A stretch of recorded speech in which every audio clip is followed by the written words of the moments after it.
Europe in Crisis, The Wars of Religion. The objectives are: 1. Discuss the situation in many European nations in which Protestants and Catholics fought for political and religious control. And 2. Summarize how during the 16th and 17th centuries, many European rulers extended their power and their borders.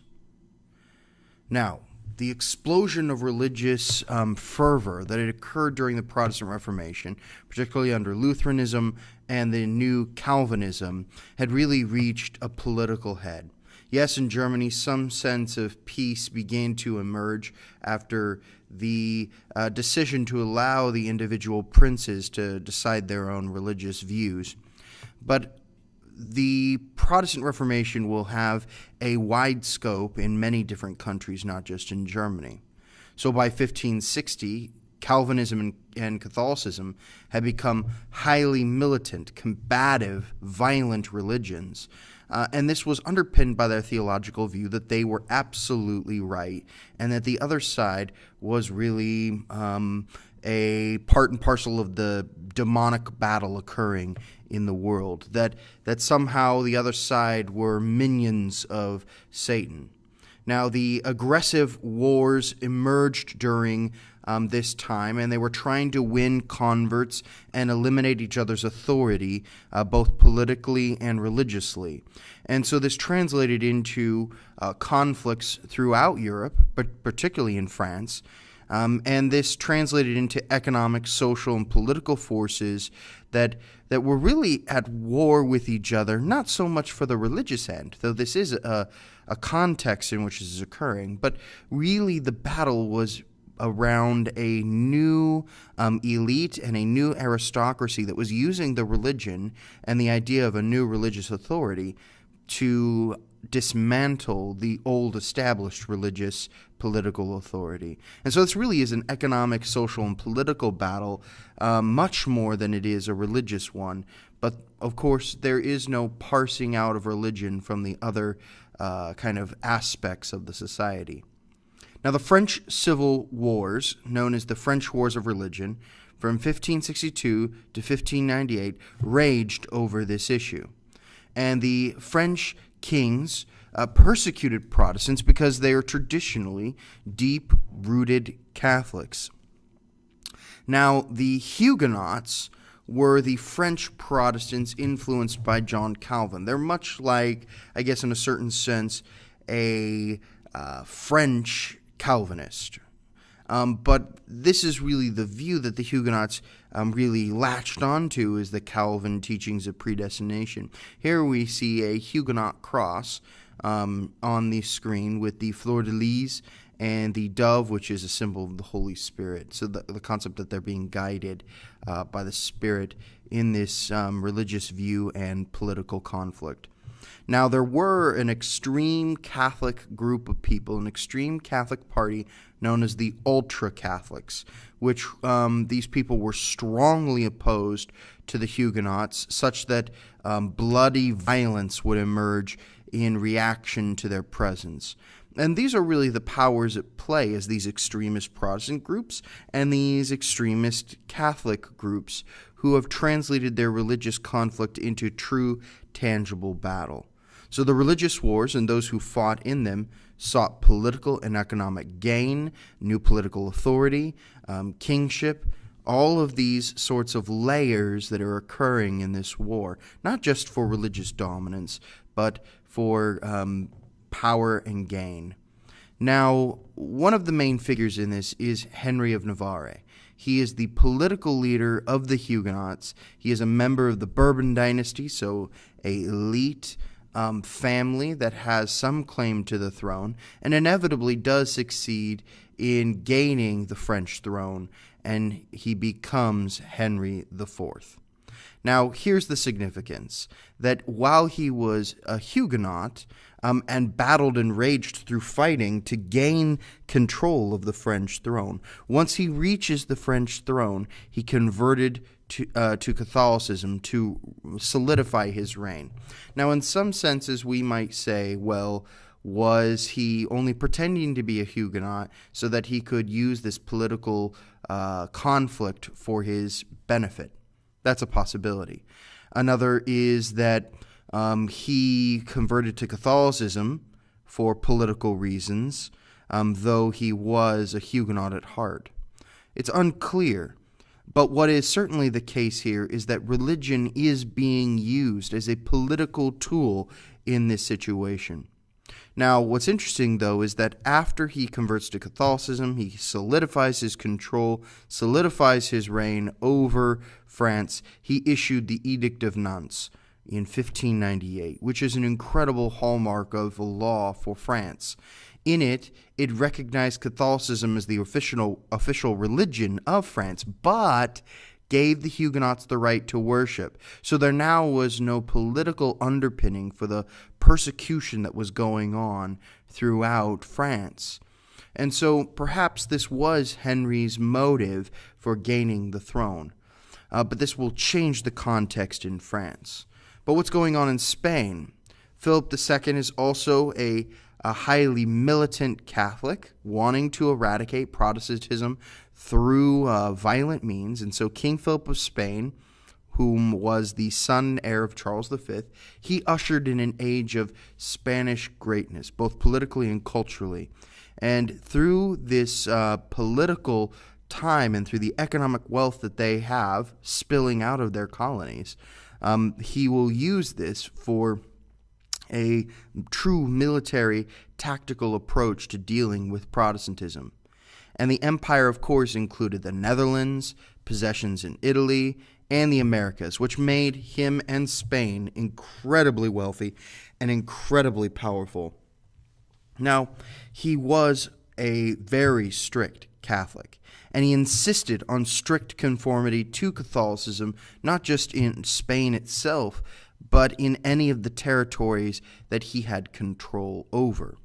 And this, of course, will translate into conflicts with other kingdoms as well. Spain saw itself as a nation of people chosen by God to save Catholic Christianity from the Protestant heretics throughout the world. And so this is really going to push him into conflict with England and with France to some extent, and to Germany. These will be problems that he'll see, that he feels like he's some kind of crusader that needs to stop the incursions of this demonic forces. Now, the Spanish Netherlands were the richest part of this empire. And of course, in the Netherlands, we're seeing a major Protestant trend begin to emerge. So Philip tried to crush Catholicism in the Netherlands. And this is, in part, definitely a religious thing, but it is also definitely a political economic thing, because it is the richest part of his empire, and he does want tight control of it, and he wants to make sure that it doesn't spill away into the hands of some other Protestant who will try to establish an independent kingdom. And, of course, this is what begins to occur. So the Dutch were under the leadership of William the Silent, here depicted, or sometimes referred to as the Prince of Orange. And he offered a growing resistance against the Spanish throne and against Catholicism in general. Now then, Spain had the most populous empire in the world, no question, if you factor in every single region that they have directly under their control. Spain controlled almost all of South America, a number of settlements in Asia and Africa, which again made them incredibly wealthy. But what's fascinating is, though, he uses all of those resources to build a massive army, to spend all that coin on ships and shipbuilding and conflict and war, inevitably, Philip II will bring Spain to bankruptcy. He spends so much money on war and conflict that it inevitably bankrupts the nation. I mean, this should give us an idea of how much money he's spending on this war machine. And by the end of the war, the real power inevitably had shifted to England and France anyways. And it's really under his leadership that you see a bright, fervent burning of Spain's power, but also the immediate blowing out of their candle, as it were. Right? As the old adage says, a candle or a flame burns most brightly right before it's about to die. And that seems to be the case here with Spain. As Philip had way overspent and really destroyed the economic benefit that had been given to him. But of course, there were other powers at play. England is no slouch at this moment. We've entered the golden age in England, really under Elizabeth Tudor, who had ascended the throne. She, being the daughter of Henry VIII, the first Protestant English king, whom had separated himself from the Catholic Church for political reasons, really more than theological reasons, because he wanted to marry whom he wanted to marry, and he didn't want to be under the authority of the Pope, which initiated the emergence of Anglicanism. But during his reign, he had initiated a new trend that began to emerge. And one of his daughters, which was Elizabeth, she was a Protestant, and during her reign, England really entered a golden age that laid a foundation for a global world empire that would last for centuries after her. And really what ends up happening is that she repealed the laws favoring Catholics, and she, having the active supremacy from her father, named Elizabeth the only supreme governor of both church and state over the entire nation. A very powerful woman.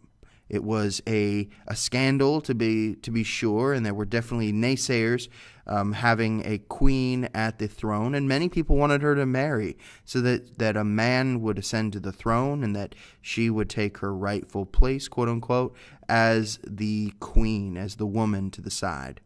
But this, of course, doesn't happen. She ends up remaining a virgin, quote unquote, technically, and politically at least, and she vows herself to her nation and marries herself to her nation, which inevitably leads to dramatic prosperity. And this is the age of William Shakespeare and others, economic boom. So she takes a moderate position in foreign policy. What she does is she tries to keep out of the conflict between Spain and France, tries to stay out of all of the political battles going on that's raging with the Protestant and Catholic battles. Now, of course, people have their eye on England, but England is no easy place to get military or political conflict toward, right? An invasion rarely works in England. So if one nation seemed to be gaining in power, it was England, and England would support, of course, a weaker nation at any given moment. So say France is weakening in the light of Spanish power, then they would support France. But if Spain starts to weaken and France gains power, then they would support Spain. Why? Because they're maintaining a balance.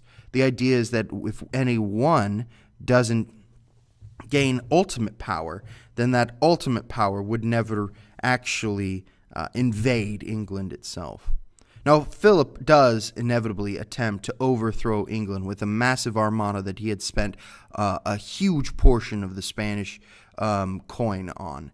But as fate would have it, or as God might preordain, as the English saw, a storm destroyed the most of the Spanish armada, and England didn't have to face most of those ships. This was seen as providence from God in England and for Protestantism across the board.